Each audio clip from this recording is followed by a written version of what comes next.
자, 2장의 재고자산입니다. 자, 재고자산의 의의와 종류에 대해서 보도록 하겠습니다. 자, 여러분, 재고자산은 우리가 상기업의 입장에서는 판매 목적으로 갖고 있는 상품이 있을 수 있고요. 또 제조기업은, 자, 우리가 제조기업 같은 경우에는 뒤에 원가에서 공부하겠지만 재료를 구입해서, 그렇죠? 이 재료를 공장에 투입하고요. 공장에 투입하고 공장에서 완성한 제품을 대리점에다가 공장에서 완성한 제품을 대리점에다가 완성품을 대리점에다 입고해서 대리점에서 이 물건을 판매하는 이런 영업활동을 하는 것이죠. 그러면 제조기업의 입장에서는 생산에 투입될 재료, 이걸 우리가 원재료라고 하는 거죠. 또 생산 중에 있는, 공장에서 생산 중에 있는 제공품, 또 완성한 제품, 또 제공품이긴 한데 판매가 가능한 중간 부품 같은 거, 이런 거 우리가 반제품이라고 합니다. 또 도착하지 않은 미착품. 자, 예를 들어서 선적지 조건으로 구매를 했는데 지금 도착하지 않고 운송 중에 있다라고 했을 때 선적이 돼서 운송 중에 있기 때문에 선적지 조건의 경우에는 이 구매자의 재고로 봐야 되는 거죠. 이런 미착품은, 그리고 소모성 소모품, 아직 사용하지 않고 남아있는 경우에는 소모품, 또 판매기업의 상품, 이런 것들이 전부 재고자산이다 라고 보시면 되겠습니다. 자, 그럼 재고자산의 취득 원가는 어떻게 될까요, 여러분? 자, 재고자산의 취득 원가는 재고자산의 매입 가액뿐만 아니라 취득과 관련된 부대 비용을 다 포함합니다. 자, 어떤 게 있을 수 있을까요? 뭐 상품이나 원재료를 구입하면서 운반비를 부담할 수도 있고요. 또 이게 고가의 물건이면 운송보험에 가입할 수도 있죠. 운송보험료를 낼 수도 있고, 또 이게 중간에 중개인이 꼈다 그러면 중개 수수료를 부담할 수도 있고요. 자, 외국에서 수입하는 상품이다 그러면 수입할 때 관세를 내겠죠. 또 통관 재비용이 들어갈 겁니다. 자, 이처럼 재고자산의 취득 원가는 취득과 관련된 모든 재반 비용들을 다 포함한다는 거예요. 자, 그런데 우리가 매입 반출이나 매입 애누리, 매입 할인을 받은 게 있다 그러면 그거는 차감이 되는 겁니다. 우리 매입 반출이라는 건 뭐죠, 여러분? 물건을 샀다가 하자가 있어서 반품하는 것을 말해요. 우리 그거를 매입 환출이라고 하는데 반품한 금액이 있다. 내가 여러분 10만 원어치 샀는데 만 원을 반품했다. 그러면 나는 9만 원어치만 산 거잖아요. 그렇죠? 그래서 매입 환출은 당연히 취득원가에서 차감이 된다라는 거예요. 자, 매입 매누리는 뭐냐면 대량으로 물건을 구입하면서 값을 깎거나 또는 물건의 하자가 경미해서 값을 깎거나 이런 경우입니다. 애누리. 예를 들어서 여러분 10만 원 주고 샀는데 물건에 하자가 있어서 내가 뭐 5천 원을 깎았다 값을.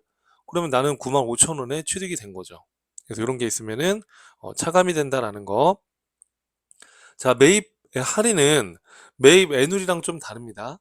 매입 할인은 외상으로 상품을 구입하고 또는 외상으로 원재료를 구입하고 대금 지급을 약정 기한 안에 빨리 지급해서 할인을 받는 경우입니다.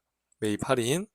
자, 대금 지급을 조기 상환하는 경우에 할인받은 거, 이런 것들도 취득원가에서 차감되는 거예요. 예를 들어서 10만 원어치 외상으로 사고 내가 대금을 일찍 지급해서 1,000원을 할인받았다.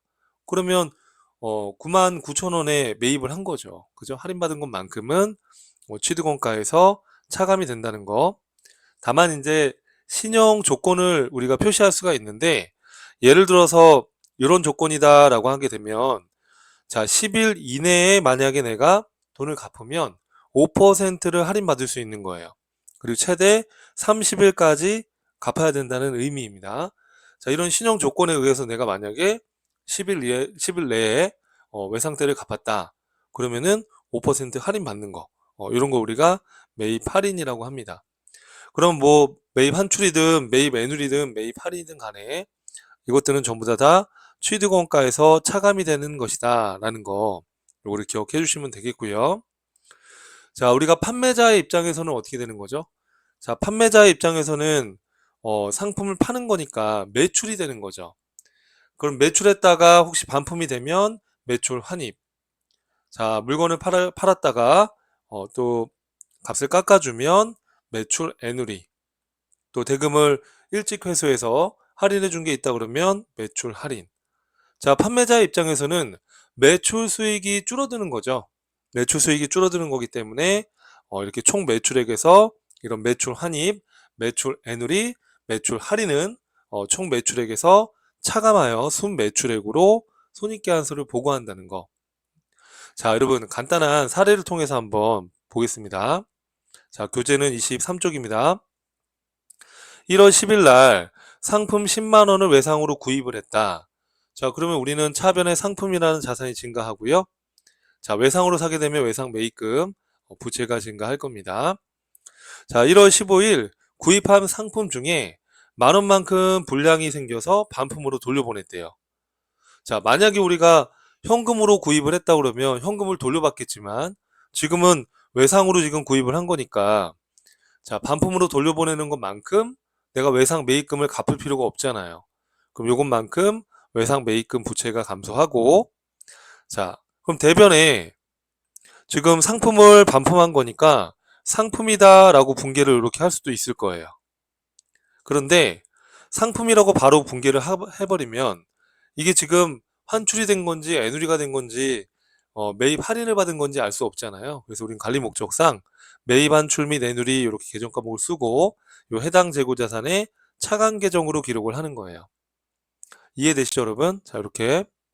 자, 그리고 이제 외상 매입금을 내가 조기 상환해 가지고 만약에 3,000원을 할인 받았다 라고 하게 되면 자, 외상 매입금 9만 원 부채가 감소하고 자, 할인받은 금액만큼은 매입 할인으로 구분하는 거예요. 물론 할인받은 것만큼 상품의 취득 원가가 줄어드는 거니까 상품 이렇게 대변에 분기를 해도 문제는 없어요. 없지만 우리가 장부 관리 목적상 이때는 매입 할인이라는 계정으로 해서 별도로 할인된 걸 관리하는 겁니다.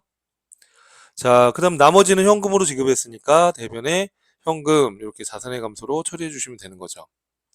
자, 그럼 이때 자, 이렇게 매입 환출, 애누리, 매입 할인이 발생했다라고 하게 되면 이 재고 자산의 취득 원가는 취득 부대 비용을 가산하고 이런 매입 환출, 매입 애누리, 매입 할인을 차감하여 취득 원가를 산정한다는 얘기예요. 그러니까 쉽게 말하면 지금 이 경우에서는 10만 원에 매입을 했지만 매입 환출, 매입 할인 이걸 차감하게 되면 얼마에 취득을 한 게 돼요? 그렇죠. 8만 7천 원의 취득 원가가 된다는 얘기입니다. 자, 판매자의 입장에서는 자, 물건을 팔게 되면 상품 매출이라는 수익이 발생했고요. 자, 우리 반품으로 물건을 회수하거나 또는 값을 깎아주거나 하게 되면 매출 수익이 줄어드는 거죠. 판매자의 입장에서는.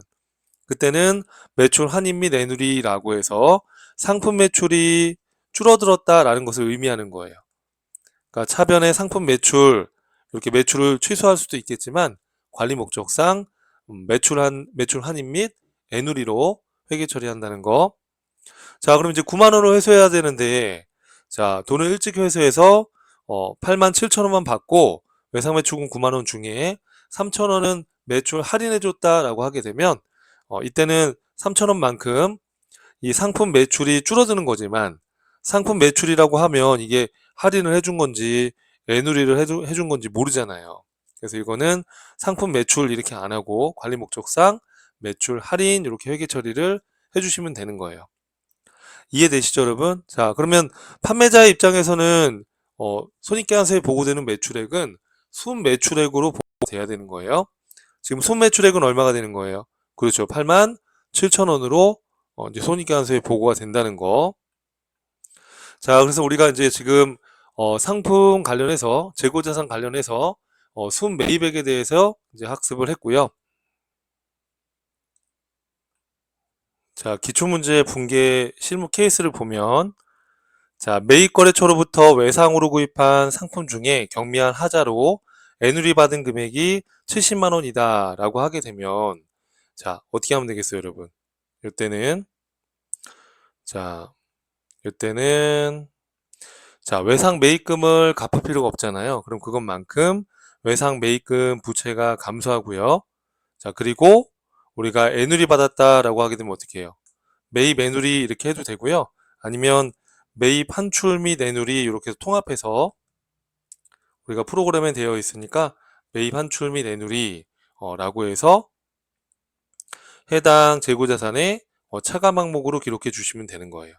다만 이제 주의할 거는 이게 이제 원재료에 대한 매입 환출 및 내누리인지 상품에 대한 매입 환출 및 내누리인지에 따라서 계정의 코드 번호 관련된 코드를 사용하시면 되는 겁니다. 자, 그 다음에 2번은 어떻게 하면 될까요? 길동 상사에 대한 외상 매입금 300만 원을 보통 예금으로 상환했다.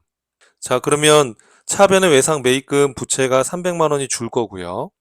자, 근데 조건이 10일 이내에 상환하면 10%를 할인받는 조건인데, 자, 25일이에요, 지금. 그러면 10일 이내니까, 자, 그러면 2% 하게 되면 300에 2%면 그렇죠, 6만 원이죠. 그것만큼 매입 할인, 그리고 나머지를 보통 예금으로 상환했다. 이런 회계 처리가 나오겠죠. 밑에 지금 요 해답 분계도 해놨으니까 여러분 참고해서 한번 연습해 보시면 되겠습니다. 자, 이렇게 해서 이제 한번 우리가 매입 환출 및 애누리 그리고 매입 할인에 대한 회계 처리도 같이 한번 봤고요. 자, 그 다음에 볼 내용이 뭐냐면 자, 교재는 24쪽이고요. 자, 그러면 우리가 외부에서 구입하는 이런 상품이나 원재료 말고 제품에 대한 취득 원가에 대해서 생각을 해봐야 되는데 제품은 뭐예요, 여러분? 제품은 생산을 하는 거니까 이때 제품에 들어가는 제조 원가, 우리가 직접 재료 원가, 직접 노무 원가, 제조 간접 원가, 이 원가를 투입된 원가를 계산해서 이 제조 원가를 단기 제품의 원가로 보는 겁니다. 구체적인 회계 처리는 우리가 원가액에서 공부를 할 거니까 지금은 제품의 제조 원가는 이런 재료비, 이런 노무비, 이런 경비들이 투입돼서 제품의 원가가 된다라는 거 정도 보시고요. 뒤에 가서 또 한번 자세히 공부할 그 시점이 올 겁니다. 자, 그 다음에 나오는 게 이제 3번에 상품 매매 회계 처리 및 기말재고 자산의 포함 여부의 결정이다. 이렇게 지금 해놨는데요. 자, 우리가 상품 매매 거래가 생겼을 때 회계 처리를 어떻게 하죠, 여러분? 자, 상품 매매 거래가 발생한 경우에는 상품을 판매한 시점에서는 우선은 대변의 상품 매출 수익으로 기록을 하고요. 상품이 팔려 나가서 소멸돼서 소멸된 상품 매출 원가에 대한 분계는 물건 팔았을 때마다 기록하는 게 아니고 상품 매출 원가 비용에 대한 회계 처리는 일반적으로 기말에 일괄적으로 처리를 합니다. 자, 예를 들어서 기초 상품이 100원이고요. 단기 상품 매입액이 500원이에요. 그러면 판매할 수 있었던 물건이 600원인데 기말에 지금 남아있는 게 200원이다 라고 하게 되면 어떻게 기말에 매출 원가를 산정해서 회계 처리할 거냐. 자, 우선은 상품을 매입했을 때 차변의 상품, 자산의 증가, 대변의 현금 이렇게 기록해 주시고요. 자, 물건을 팔았을 때 물건을 판매했을 때 그때그때마다 매출원가 비용 처리를 하는 것이 아니라 12월 31일 기말에 한 번에 처리하는 겁니다. 자, 그럼 여러분 지금 자 100원의 상품을 있었고 상품 매입한 게 500원이에요. 기말에 남아있는 게 200원이면 자 매출원가로 팔려나간 비용은 얼마가 돼요? 그렇죠. 400원이 되는 거죠. 그럼 요것만큼 12월 말일날 차변의 상품 매출 원가, 대변의 상품으로 회계 처리해 주시는 거예요. 괜찮을까요? 그럼 여러분 이때 이 상품 매출 원가는 우리가 어떻게 계산을 하는 거죠? 자, 기초 상품 100원에다가 단기 상품 매입액 500원을 더하고 기말에 남아있는 기말 상품 재고 200원을 빼게 되면 400원이 매출 원가다라고 알 수 있는 거죠. 자, 이거를 T 계정으로 분석해 보면 자, 이런 모습이 나올 거예요. 자, 우리가 T 계정은 여기 상품을 가운데다가 적고 자, T 계정 그려 보시면 자, 기초 상품 재고액이 100원이 있었고요. 차변에 상품 매입했을 때 500원만큼 그러면 단기 상품 매입액이 차변에 증가될 거고 그럼 매출원가라는 것은 요 기말에 남아있는 재고 금액에 따라서 자, 기말 재고 금액이 200원이다 라고 하게 되면 팔려나간 매출원가는 400원이 되는 거죠.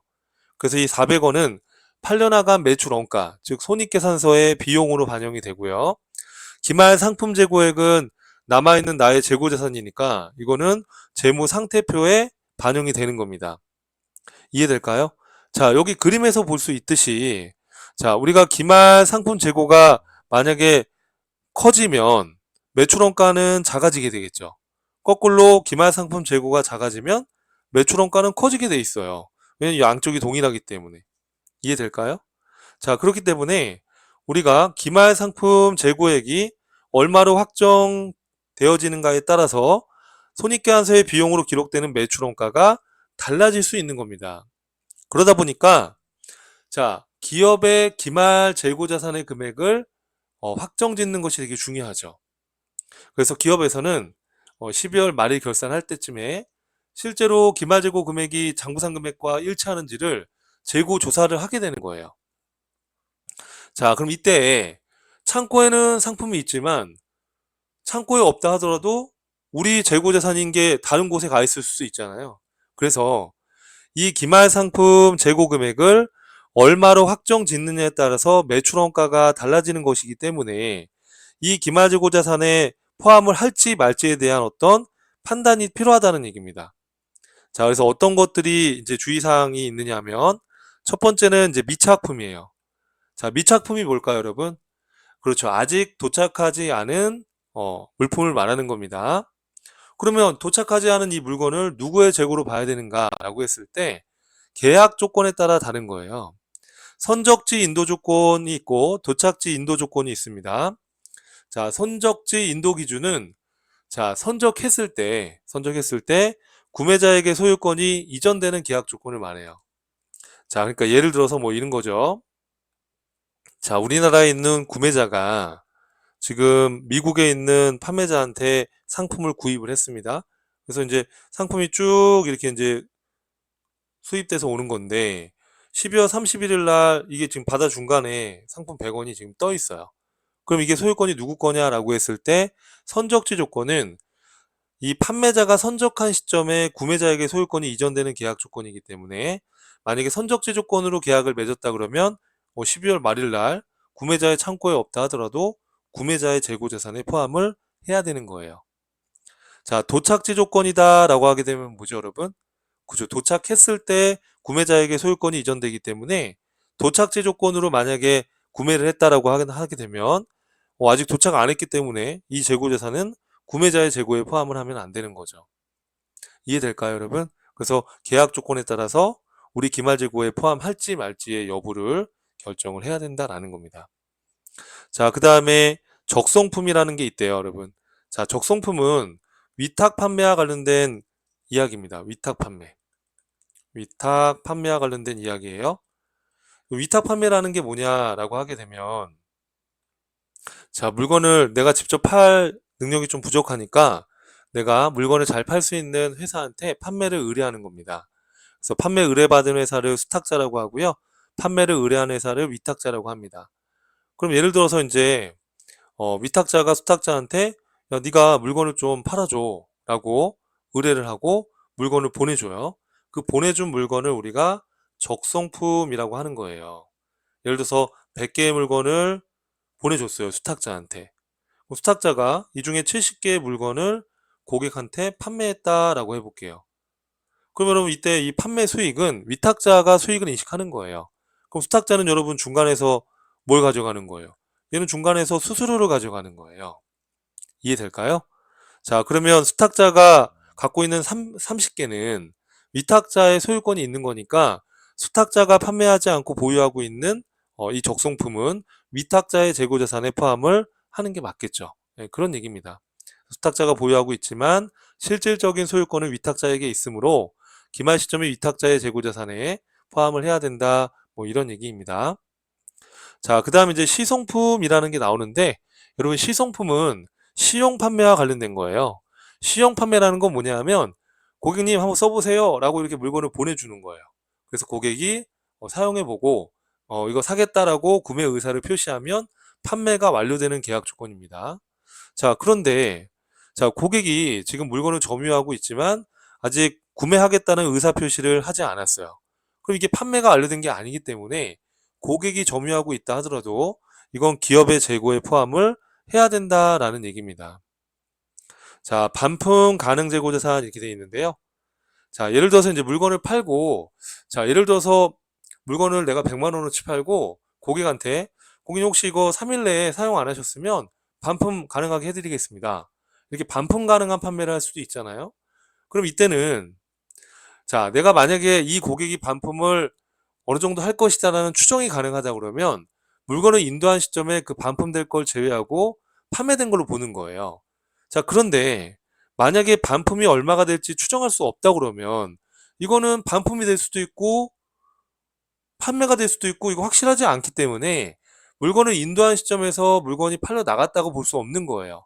그래서 반품 기간이 종료되거나 또는 그 전이라도 구매자가 구매 의사를 수락한 시점에 판매된 것으로 보는 것이기 때문에 자, 반품 기간이 종료되기 전까지는 판매자의 재고 자산에 포함을 해야 된다는 얘기입니다.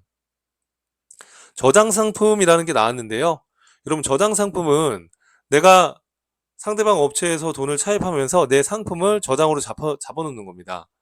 자, 이거는 내가 돈을 못 갚아서 상대방이 저당권을 행사해서 내 걸 소유권을 이전해 가기 전까지는 내가 저당만 잡아놨지 실질적으로 이 상품의 소유권이 이전된 건 아니잖아요. 그죠? 그러니까 이거는 기마지고 자산에 포함을 해야 된다는 얘기입니다. 자, 실제 전산 세무 1급에서 이제 나올 수 있는 이런 케이스는 이런 케이스예요. 객관식 기출문제 케이스인데요. 자, 단기말 현재 다음의 자료를 참고하여 기말 재무상태표에 재고자산으로 기록될 금액이 얼마인지를 나타내봐라 이렇게 되어 있습니다. 자, 여기 보니까 회사에 보관 중인 실사에 의한 재고자산 금액이 5천만 원이네요. 자, 보니까 다항의 상품가액이 포함되어 있다 이렇게 되어 있네요. 우선 그렇다 치고 자, 그러면 자, 이 밑에 내용들이 있다라고 했을 때 우리가 재고자산으로 봐야 될 금액이 얼마냐 이 얘기입니다. 지금 우리 창고에는 5천만 원이 있고요. 자, 가보니까 매입한 상품 중에 선적지 인도 기준에 따라서 운송 중인 상품이 100만 원이 있대요. 그럼 선적지 조건이라는 거는 이건 내 재고로 봐야 되는 거 맞잖아요. 그러니까 이건 내 재고에 플러스가 돼야 되는 거고요. 자, 나입니다. 당사가 위탁자로 위탁 판매를 위해 수탁자가 보관 중인 미판매 상품. 자, 이것도 당연히 뭐예요? 그렇죠. 내 재고에 플러스가 돼야 되는 거죠. 자, 당사가 수탁자라는 건 우리 회사가 수탁회사입니다. 자, 수탁 판매를 위해서 보관하고 있는 미판매 상품. 이거는 우리의 재고가 아니잖아요. 근데 이게 지금 포함되어 있대요. 그럼 어떻게 해야 돼요, 여러분? 이거는 이 5천에 포함되어 있는데 우리 게 아니잖아요, 소유권이. 그렇죠. 이건 빼야죠. 이해되시죠, 여러분? 이건 빼야 되는 거예요. 시용 매출을 위해서 고객에게 인도한 구매 의사 미표시 상품이 있대요. 자, 시용 매출을 했어요. 고객이 구매 의사 표시를 안 했다 그러면 고객이 갖고 있다 하더라도 이건 우리의 재고로 봐야 되는 거잖아요. 이거는 당연히 더해야 되는 거죠. 이해될까요? 자, 그럼 5천만 원에서 그럼 어떻게 하면 돼요, 여러분? 100만 원 더하고요. 500만 원 더하면 5,600인데 400만 원 빼고 그 다음에 200만 원 더하면 얼마가 되는 거예요? 자, 다시 보면 5,600에서 400을 빼면 5,200인데 200은 우리 거니까 5,400이다 라고 볼 수 있겠죠? 이해될까요, 여러분? 자, 이렇게 해서 이제 객관식 문제에서 간헐적으로 나오니까 이렇게 내 재고를 볼 건지 말 건지 이런 판단이 필요하다는 거. 자, 그래서 이번 시간에서는 이제 재고자산의 의, 그리고 종류, 그리고 재고자산의 취득 원가는 우리가 매입 가액에다가 취득 관련된 부대 비용을 더하고 매입 한출, 매입 애누리, 매입 할인을 뺀다는 거 그런 내용들을 봤었고 회계 처리를 봤었고요. 그리고 기말 재고자산에 포함할지 말지. 왜냐하면 기말 재고자산이 우리가 확정됨으로써 매출 원가가 달라지기 때문에 이 기말 재고자산에 포함해야 될지 말지에 대한 여부를 판단해야 된다는 거. 그에 따른 관련된 사례 문제도 같이 한번 봤습니다.